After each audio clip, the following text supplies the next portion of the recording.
والله يرزق من يشاء بغير حساب.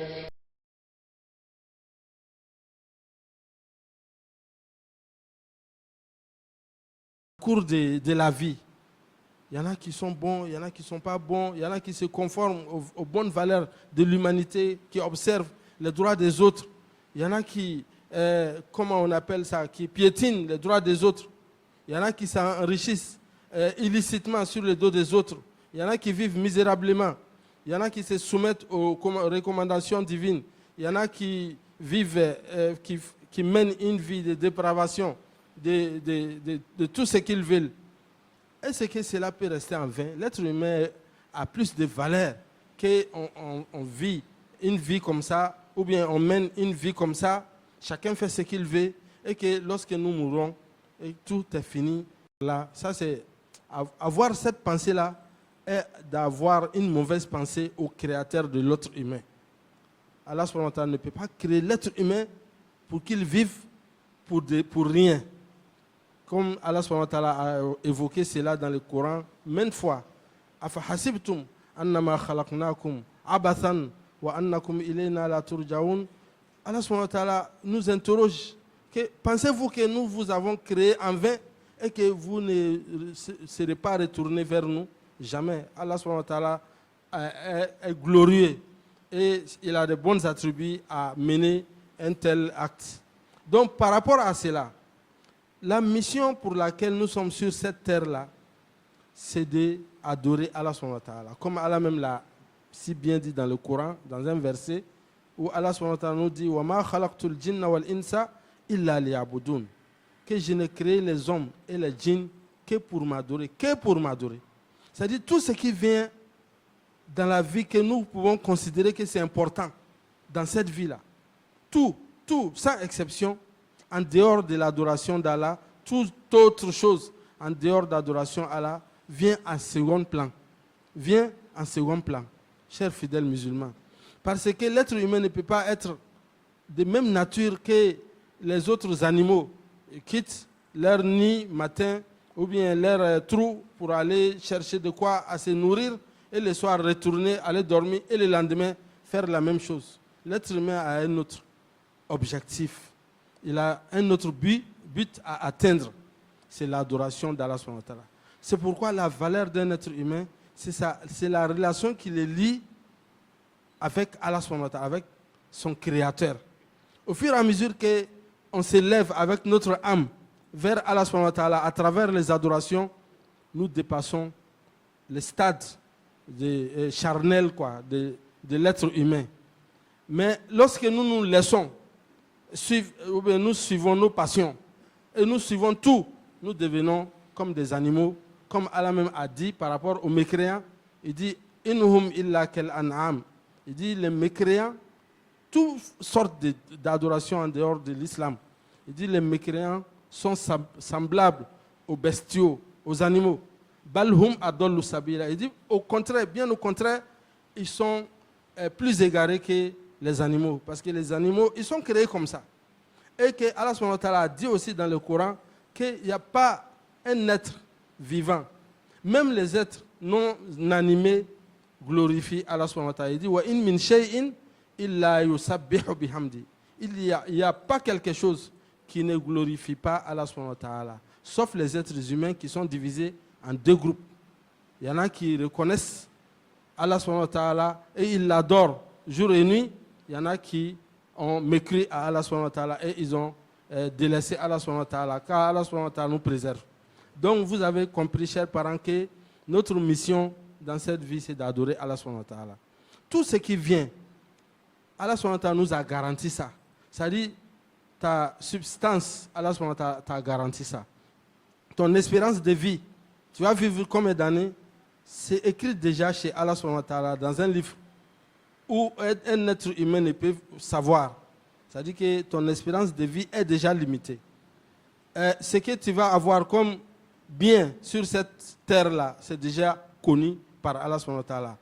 Et comme le prophète sallallahu alayhi wa sallam a dit, Lan tamuta nafs hatta tastakmila rizqaha. Il dit aucun être ne va mourir sans compléter ce qu'Allah a créé pour lui. Même les simples souffles de la vie. C'est-à-dire, la respiration que tu tiens là, lorsque ta dernière respiration arrive, à terme, tu laisses cette vie-là. Donc cela est dans la main de Dieu. Nous ne faisons que suivre des moyens qu'Allah a mis dans notre possession pour avoir ce qu'Allah a écrit pour nous. Mais ce qui est plus important, c'est l'adoration. Et parmi toutes les adorations, c'est la prière qui vient en premier lieu. C'est la prière qui est la différence entre les musulmans et les mécréants. C'est la prière qui est le deuxième pilier de l'islam. C'est-à-dire qu'il faut connaître tout le monde. Alhamdulillah, on connaît les 5 piliers de l'islam. Mais les 5 piliers de l'islam sont divisés en 2 catégories. La première, là, c'est trouve tout dans l'attestation qu'il n'y a de divinité qu'Allah. Ça, c'est la première catégorie. Ça concerne les dogmes, la croyance. C'est-à-dire que la pensée, savoir qu'il n'y a de divinité digne d'être adorée qu'Allah, croire en ça. Et qu'il n'y a pas d'intermédiaire qui lie l'être humain à Allah. Chacun est lié directement à Allah. Allah nous dit dans les 5 Coran, il a dit au prophète Mohammed que si mes serviteurs te demandent à propos de moi, dis que je suis proche d'eux. C'est pourquoi à chacun d'adorer Allah, à chacun de se présenter à Allah, d'exposer ses problèmes à Allah, ses péchés, tout, il faut exposer ça à Allah, il faut demander le pardon d'Allah. Wallah, il ne faut pas prendre des intermédiaires, quel que soit le rang de la personne. Il faut te diriger, chacun doit se diriger individuellement à Allah. Cela va alléger à beaucoup d'entre nous le fardeau qui nous charge. Parce que beaucoup se voient que nous n'avons pas étudié le Coran, nous ne connaissons pas beaucoup de choses. Bon, il faut avoir Allah à travers un cheikh, ou bien un marabout, ou bien un imam, ou bien un oustaz. Mon frère, il faut te diriger à Allah avec ce que tu connais. Avec les peu que tu connais. Quand tu vas apprendre le goût de cela, ça va te donner, Inch'Allah, cela va te propulser à apprendre, à aller vers le savoir, à comprendre davantage l'entité divine, connaître Allah, connaître la spiritualité. Wallah, quand tu vas goûter la saveur de la spiritualité, tu verras les gens qui courent derrière ce monde-là, ils vont te faire pitié. Et tu verras que Allah, ce qui t'accorde, ce qui t'a donné, tu vas regarder que la subsistance, ce qu'on appelle garzege, wari, ça ne se limite pas au bien matériel. La santé que Allah t'a donnée, ça fait partie de la subsistance. Il y en a là, ils sont riches, ils sont vachement riches, mais ils n'ont pas, Allah les a éprouvés par des maladies incurables, comme nous les connaissons, nous tous. Alhamdulillah, Allah peut-être, il t'a donné des enfants. Il y en a qui courent, ils dispensent des millions pour avoir un enfant, ne serait-ce que peut-être un enfant. Mais Dieu ne leur a pas accordé cela. Alhamdulillah, Dieu t'a donné une connaissance. Tu peux t'exprimer en plusieurs langues, peut-être. Laissons même les langues occidentaux par rapport à nous-mêmes. Il y en a, tu peux comprendre 2, 3 langues. Ça, c'est une connaissance qu'Allah t'a accordée. Le fait même de pouvoir faire des affaires, avoir un peu d'argent, payer son loyer, nourrir sa famille, ça, là, c'est une grâce d'Allah. On casse les communes. Mais toi, tu es à l'abri de ça. Il y en a, quand ils voient l'orage, il a peur. Parce que quand il pleut, ils sont dans tout malheur. Mais alhamdoulilah, peut-être toi, tu habites à quelque part, tu es à l'abri de cela. Alhamdoulilah, c'est-à-dire qu'on ne peut pas s'asseoir pour énumérer les bienfaits d'Allah sur nous. Tout cela se résume dans quoi? Dans Ashhadu an la ilaha illallah, connaître Allah subhanahu wa ta'ala. Et suivre parfaitement le prophète sallallahu alayhi wa sallam, strictement le prophète sallallahu alayhi wa sallam. Wallah, cher fidèle musulman, si tu veux avoir la paix du cœur, tu veux connaître le sens, ou bien savoir, tu veux sentir le sens de la vraie vie, il faut suivre les enseignements du prophète Mohammed sallallahu alayhi wa sallam. L'islam est facile, mais cela est incarné en quoi? Dans la personne du prophète sallallahu alayhi wa sallam. C'est pourquoi Allah nous dit لَقَدْ كَانَ لَكُمْ فِي رَسُولِ اللَّهِ أُسْوَةٌ حَسَنَةٌ لِمَنْ كَانَ يَرْجُو اللَّهَ وَالْيَوْمِ الْآخِرِ. Il dit en vérité, il y en a pour vous un modèle parfait dans la personne du prophète Mohammed sallallahu alayhi wa sallam, pour celui qui espère rencontrer Allah et le jour du jugement dernier. Pensons à ça. Ça, c'est le côté du dogme, de la conviction, de la compréhension. C'est pourquoi nous devons élever nos enfants depuis leur bas âge à comprendre qui est Allah, quel est l'objectif de l'être humain sur terre. Ça va faciliter beaucoup de choses et ça va alléger beaucoup de choses. Ça va faire que nous allons placer notre confiance en Dieu.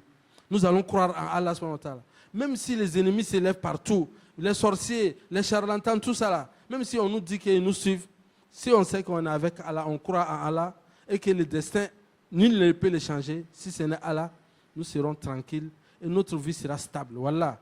Ça, c'est le côté du dogme. Cela se représente dans quoi? Dans la première partie qui est Ashhadu an la ilaha illallah wa anna Muhammad Rasulullah sallallahu alayhi wa sallam. Et la deuxième partie, ça, ce sont les actes qui mettent en pratique ta compréhension, ou bien disons, ton dogme, ta croyance. Parce que nous tous pouvons prétendre qu'on croit en Allah. Nous tous pensons qu'on croit en Allah, subhanahu wa ta'ala, alhamdulillah. Mais qu'est-ce qui représente ça? Qu'est-ce qui met ça dans la pratique? C'est la prière, c'est l'aumône, ce sont les jeûnes surrogatoires, les jeûnes obligatoires, c'est le fait de prendre de son argent pur, licite, pour aller effectuer le hajj. Dire que c'est un devoir de l'islam sur moi, c'est un devoir de reconnaissance envers mon Créateur. Le jour que j'étais enfant, on me donnait 25 francs pour aller à l'école, 10 francs pour aller à l'école. Aujourd'hui, voici que moi j'ai des millions dans la banque. Voilà, je connais quelqu'un, il m'a dit que lui, il a donné sa parole à Allah, entre lui et Allah, que si j'ai eu une fonction, mon premier salaire, ou bien ma première réalisation que je vais faire, c'est d'aller faire le hajj. Il est allé chercher pour s'inscrire au hajj de l'État. Comme nous le savons tous, c'est moins cher par rapport au privé. Il a essayé, il était prêt même, mais ça n'a pas marché. Mais il n'a pas abandonné. Il a pris de son argent pour aller dans le privé. Parce qu'il s'est donné cette conviction-là. Il a vu que c'est un devoir. Mais alhamdoulilah, le hajj est fini, il a déjà fait son hajj. Et il a repris sa vie. Et il va faire ses réalisations, la tête tranquille. Alhamdoulilah, et Allah subhanahu wa ta'ala, Inch'Allah, va lui donner beaucoup de cette vie-là que Allah subhanahu wa ta'ala ne considère pas. Wallah, si Allah subhanahu wa ta'ala considérait la vie, Allah subhanahu wa ta'ala n'allait pas faire que le prophète va vivre dans la pauvreté, dans la misère.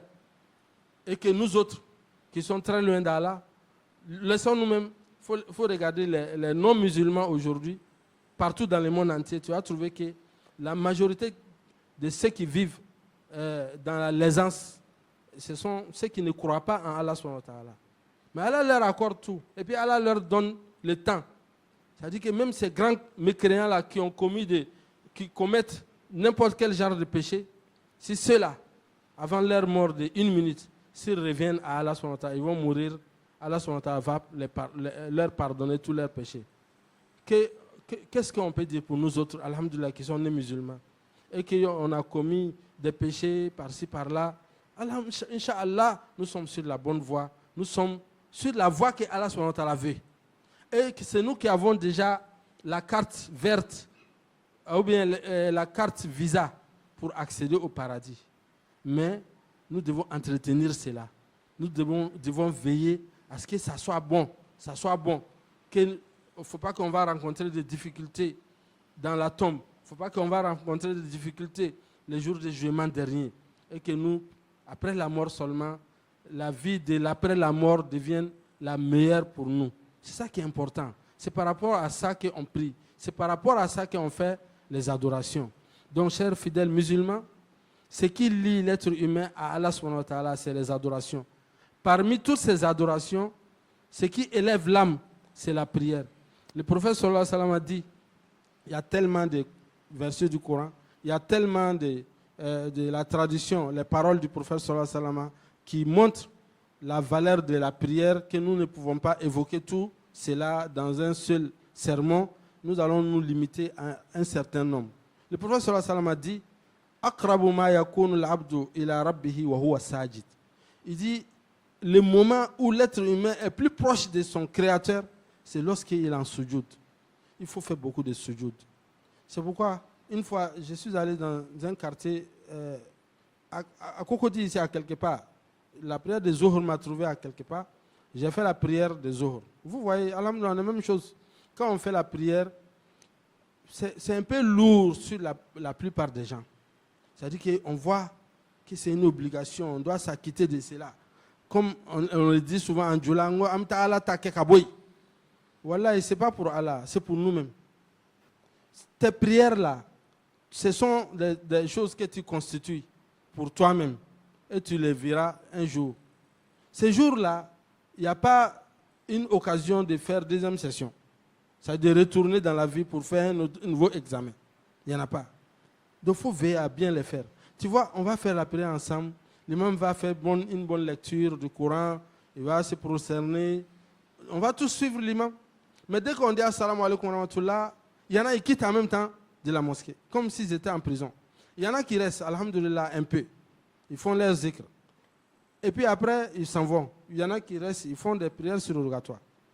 J'étais dans une mosquée, comme je le disais tantôt, j'étais dans une mosquée, j'ai vu quelqu'un, tout le monde est sorti de la mosquée, alhamdulillah, j'ai vu que j'étais avec lui, je crois avec une troisième personne. On faisait les prières surrogatoires qu'on fait après la prière des Zohor.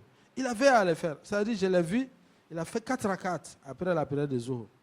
Mais ces 4 rakats-là étaient rapides tellement, c'est-à-dire, il faisait 2 rakats peut-être en moins de 1 minute et demie, 2 minutes, comme beaucoup de gens le font. C'est-à-dire, ça là, c'est la pensée de... C'est-à-dire, il est fait, mais il pense que c'est pour Allah, quoi. Il ne sait pas que c'est pour lui-même. Alhamdulillah, j'ai fait 2 rakats. Comme il allait finir avant moi, je l'ai attendu. Et puis, je me suis approché de lui. Je lui ai dit que, mon frère, je vois en toi que tu es courageux, tu veux faire la prière. Beaucoup de gens sont partis dans leurs occupations, qui ne finiront pas. Ces occupations ne vont jamais finir. Même quand on est au cimetière, il y en a, ils appellent, ils coupent, ils appellent, ils savent, ils ont des rendez-vous. Et que nous tous savons qu'ici, là, un jour, ils vont nous amener un à un. Et notre génération va finir un jour. Donc j'ai commencé à lui parler comme ça. J'ai dit, mais toi, alhamdulillah, tu t'es donné ce temps-là. Tu as fait les prières surrogatoires. Mais je vois que ta prière est trop rapide. Il faut veiller à faire la prière c'est-à-dire avec patience. Je lui ai montré, je lui ai dit, il connaît alhamdulillah, mais je lui ai dit, quand il lit la Fatiha, il ne faut pas réciter ça comme si c'était la musique, une récitation qu'on récite. Il faut lire la Fatiha en se disant que je parle à Dieu. L'essence de la Fatiha, là, tout musulman doit connaître. Parce que le prophète sallallahu alayhi wa sallam a dit dans un hadith, il dit, Allah subhanahu wa ta'ala dit que j'ai divisé la prière entre moi et mon serviteur. Quand il y a les soucis, il y a les problèmes, le moment propice pour les exposer à Allah, c'est dans la prière. Lorsqu'on s'arrête pour faire la prière, on parle à Allah. C'est pourquoi le prophète sallallahu alayhi wa sallam dit, si l'un d'entre vous est dans la prière, il ne faut pas qu'il va regarder à côté. Que parce que Allah subhanahu wa ta'ala se dirige à lui. D'une manière que Allah subhanahu wa ta'ala seul connaît. Nous tous dans le monde entier, quand on prie, Allah se dirige à chacun de nous individuellement. Le prophète sallallahu alayhi wa sallam a dit, on peut même cracher lorsque le crachat vient dans notre bouche, mais on crache à côté, à gauche, ou bien dans quelque chose, comme les mouchoirs et autres. Mais le prophète sallallahu alayhi wa sallam a dit d'éviter de cracher devant, parce que Allah se trouve devant lui. Et il a dit dans un hadith, Iza kana ahadukum fi salat, fa innahu yunaji rabba. Il dit, si l'un d'entre vous est dans la prière, il parle à son Seigneur. C'est-à-dire, Allah t'a accordé une audience. Tu as fait ablution. Tu es venu à la mosquée, tu t'es arrêté, Allahu Akbar. Tu dois savoir qu'il n'en a qu'au sabbat là. Tu es venu faire quelque chose d'important. Tu as laissé ton ordinateur, ton bureau. Tu es sorti. Tes amis te disent, tu vas où? Je m'en vais prier. Tu dois savoir pourquoi je suis arrêté devant Dieu. À partir d'aujourd'hui, il faut prier avec patience. Il faut connaître que je parle à Allah. Et puis, alhamdulillah, il faut connaître que quand la prière finit, ce n'est pas le lieu de faire dua. C'est le lieu, après la prière, c'est le lieu de faire les zikr. Il y a une différence entre zikr et dua. Zikr, c'est glorifier Allah, évoquer Allah. Mais dua, c'est d'invoquer Allah. C'est de demander à Allah ce qu'on a besoin. C'est le problème qu'on a, c'est d'exposer ça à Allah. On ne fait pas ça après on fait ça dans la prière. Le prophète sallallahu alayhi wa sallam nous a montré 2 endroits dans la prière dans lesquels on doit demander nos propres problèmes à Allah subhanahu wa ta'ala. C'est lorsqu'on est en sujoud. Tu finis de faire ce qui est obligatoire, qui est Subhana Rabbi al-A'la, les 3 fois de subhanallah, après avoir fait ça, tu dis tes problèmes à Allah, subhanahu wa ta'ala. Wallah, il faut te diriger, il faut expérimenter ça. Surtout la prière de nuit. Il faut prier la nuit. Il faut présenter tes problèmes à Allah. Il faut laisser n'importe qui, wallah. Même les bons chouyouk, les walis, il faut les laisser. Pourquoi toi-même tu ne deviens pas wali? Est-ce qu'il y a une interdiction? Ce n'est pas, alhamdoulilah, c'est la consistance, le courage. C'est ça qui nous rapproche d'Allah subhanahu wa ta'ala. Avec la connaissance, bien sûr. Mais quand on a la volonté, on a l'assiduité, le courage, on prie, on sait pourquoi on fait, et la pensée est sur Allah subhanahu wa ta'ala, nous allons goûter la saveur des rapprochements avec Allah subhanahu wa ta'ala, cher pendant l'islam.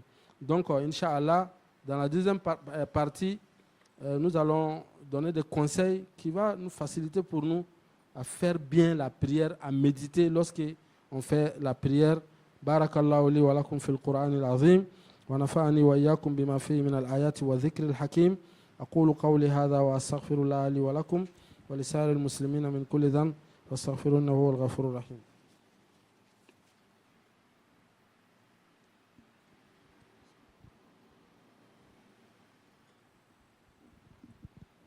الحمد لله على إحسانه والشكر له على توفيقه وامتنانه وأشهد أن لا إله إلا الله وحده لا شريك له تعظيما لشأنه وأشهد أن سيدنا ونبينا محمدا عبده ورسوله الداعي إلى رضوانه صلى الله عليه وعلى آله وأصحابه ومن تبعهم بإحسان إلى يوم الدين. Chers fidèles musulmans, ومما يساعد على الإقبال على الصلاة بجد وعدم التهاون, parmi les choses qui peuvent nous encourager à veiller à bien faire la prière et à comprendre pourquoi nous prions, istishaaru azamatillah. Fais mon nouveau mot demain. Quand tu es sel korofam. Et puis quand sel bi diaida. Et puis voilà. Et puis vouli ka chauffeur sel ke. Et puis ala baru nyonya bi diaye. Iba ni ko ka mo soro. Am bebite adama dim bebite. Ni ko ki soro na ki degu. Fi wa fo mo don yana la bi lafia. Ni mo mi se côté abi kashi. Abi dobo sengela. Mais ni mo mi ni ala kadi. Mon bisel corolon, on a les donacelles là, allez de Zousma. C'est-à-dire lorsqu'on a des problèmes dans nos soucis, les soucis qu'on ne peut pas charger nous seuls. Lorsqu'on a avec Allah, on est à Allah avec nous, on rentre dans la prière et on va ressortir de la prière, voilà, tranquille, cœur apaisé, comme c'était le cas du prophète sallallahu alayhi wa sallam. Lorsqu'on vient lui annoncer une mauvaise nouvelle ou bien quelque chose de catastrophe arrivait, il disait à Bilal, Ya Bilal, arihna biha. Il disait, oh Bilal, libère-nous avec la prière. Donc Bilal appelait à la prière, il prie. Lorsqu'il prie, il présente ses problèmes à Allah subhanahu wa ta'ala. Alhamdulillah, ça lui donne un apaisement du cœur. Donc il faut penser à ça. Quand tu rentres dans la prière, il faut savoir que ce monde-là est rempli de soucis, de problèmes. Donc quand tu rentres dans c'est une occasion de plus qu'Allah subhanahu wa ta'ala te donne pour parler à Allah subhanahu wa ta'ala et pour présenter à Allah subhanahu wa ta'ala nos problèmes. Surtout que j'ai dit qu'il y a 2 lieux. Le premier, c'est lorsqu'on est en sujoud, et le deuxième, avant de lancer la salam. Le prophète sallallahu alayhi wa sallam a dit, après avoir récité la tahiyatul lillah, formule de la tahiyat qui est connue, avant de sortir de la prière, et lorsqu'on est à la fin de la prière, on récite aussi à salat sur le prophète sallallahu alayhi wa sallam, Allahumma salli ala Muhammad kama sallaita ala Ibrahim. Après avoir fini ça, il nous a dit, وَلْيَتَخَيَّرْ أَحَدُكُمْ مَا شَاءَ مِنَ الدُّعَاءِ. Il dit que l'un d'entre vous choisisse ce qu'il veut parmi les bons doigts. C'est là, tu dis à Allah subhanahu wa ta'ala, je suis ton serviteur, le pauvre, l'ignorant. Quand on dit l'ignorant, même si tu as des diplômes, tu as plusieurs doctorats, tu es ignorant, parce que tu ne sais pas qu'est-ce qui t'attend devant. À quelques centimètres de toi, tu ne sais pas qu'est-ce qui t'attend demain. Qu'est-ce qui va advenir à ton travail, à ta vie, à ta famille. Donc tu es ignorant de tous les côtés. Tu présentes ton ignorance, ton incapacité devant Allah subhanahu wa ta'ala. Avec tous les milliards que tu as, tu es un être pauvre vers Allah subhanahu wa ta'ala. Parce que si Allah veut, il peut t'anéantir, il peut te retirer tous ces biens-là en un clin d'œil, comme tu as déjà vu des cas comme ça. Donc, tu présentes à Allah subhanahu wa ta'ala avant de lancer la salam, problème. Donc tu sors de la prière, wallahi, elle est de lafia. Deuxièmement, il faut veiller à faire les bonnes œuvres. Parce qu'il y en a qui ont choisi à mener une vie de dépravation, c'est-à-dire à faire les choses qui ne sont pas bonnes, ils se donnent, ils s'adonnent à l'adultère ou à la fornication. Il y en a qui boivent bière. Ces choses-là, quand tu te lèves spirituellement et que tu délaisses ces choses-là, tu vas trouver que ceux que tu les vois encore se donner à ces mauvaises habitudes, ils vont te faire pitié, wallah. Alhamdulillah, on peut vivre sans faire la fornication. Wallah, on peut vivre sans boire de l'alcool. On peut se limiter avec l'argent licite, wallah. On peut vivre avec l'argent licite. On n'est pas obligé d'aller emprunter des prêts avec l'usure. On n'est pas obligé de faire la corruption pour avoir de l'argent, wallah. Wallah, il y en a qui vivent bien avec les petits qu'ils ont, mais alhamdulillah, Allah leur donne tout. Donc, pensons à ça. Éloignons-nous des péchés, faisons les bonnes actions. Tout cela va nous rapprocher d'Allah subhanahu wa ta'ala. Et surtout la lecture du Coran. Chaque musulman doit lire le Coran.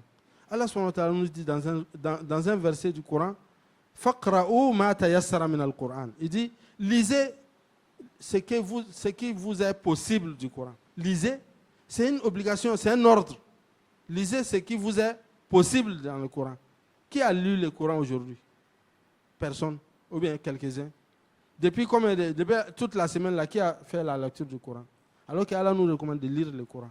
Lire le Coran. Lire le Coran, nous récoltons des bienfaits, des mérites. Parce qu'une lettre du Coran donne 10 mérites. Donc la lecture du Coran nous donne des mérites. Mais en plus de cela, ça nous élève spirituellement. Ça nous fait goûter la saveur de la foi. Encore, il faut faire beaucoup de zikr. Je le dis toujours, lorsqu'on sort de chez nous, avant d'arriver au lieu de travail, ce n'est pas l'appel de marcher avec chapelet. Il faut faire ton zikr. Il ne faut pas compter ton zikr. Il faut faire le zikr toujours. À tout moment, comme Allah même l'a dit, waskur rabbaka idha nasit. C'est-à-dire, il dit à tout moment, il faut faire le zikr. Tu es dans les véhicules de transport commun, ou dans ton véhicule, tu vas à quelque part, il faut couper la radio, il faut faire salat sur le prophète. Jusqu'à ce que tu vas arriver. Combien de cela tu as pu faire? C'est Allah qui connaît. Mais si toi, tu as pu faire cela d'ici jusqu'au plateau, par exemple, c'est Allah seul qui sait, il va te donner combien comme mérite. Il faut t'habituer à ça. Tu verras que tu ne pourras pas, c'est Abin Naïda là directement. C'est comme nos portables là. On ne peut pas faire 2 minutes sans faire sortir le portable pour regarder. Donc quand on s'habitue à faire la lecture du Coran, à faire les zikr, ça devient une habitude en nous. Et encore, il faut avoir des bonnes compagnies. C'est-à-dire, ceux qui font la prière, ceux qui sont bons, il faut être accompagné. Moi, une fois, je suis sorti de ma mosquée, je partais à la maison, j'ai rencontré un fidèle de ma mosquée. Lui, avec 2 de ses camarades, ils ne sont pas musulmans. Ils venaient vers moi. En même temps, j'ai vu les 3, ils se sont arrêtés à quelque part pour pisser, les 3. Comme vous les voyez, c'est une attitude qui n'est pas bonne. Ils se sont arrêtés et puis ils ont. Après, quand ils sont arrivés à moi, je n'ai pas voulu tendre ma main à lui, que je connais, il est dans ma mosquée. Pourquoi? Parce que si je lui donne la main, je vais donner la main à ceux-là qui viennent à peine de faire quelque chose qui est vilain, qui n'est pas bon. Donc, parce qu'il est dans une compagnie qui n'est pas bonne. Il faut choisir à marcher avec ceux qui sont bons, à venir à la prière avec ceux qui sont assidus à la prière. Ça t'encourage, ça te donne le courage. Et en fin de tout ça, il faut savoir qu'on va partir un jour et on va laisser tout cela derrière nous. Il faut toujours penser à la mort. Quand tu es dans ta maison, il faut regarder ton lit, il faut regarder ce que tu as bâti, cette grande maison, ta voiture. Peut-être que demain, quand ils vont me prendre pour aller au Chi, je vais mourir. C'est ma même voiture-là, ils vont prendre pour faire les courses, les démarches, et puis ils vont m'accompagner au cimetière. Tout va rester derrière moi.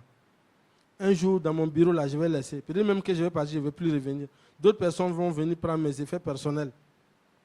Mes habits, là, qui sont remplis dans mon placard, un jour, ça, là, ils vont les distribuer devant la mosquée aux gens. Ou bien mes petits frères, ils vont venir prendre, chacun va prendre pour lui. Quand tu penses à tout ça, tu vas savoir que tu es créé pour une chose.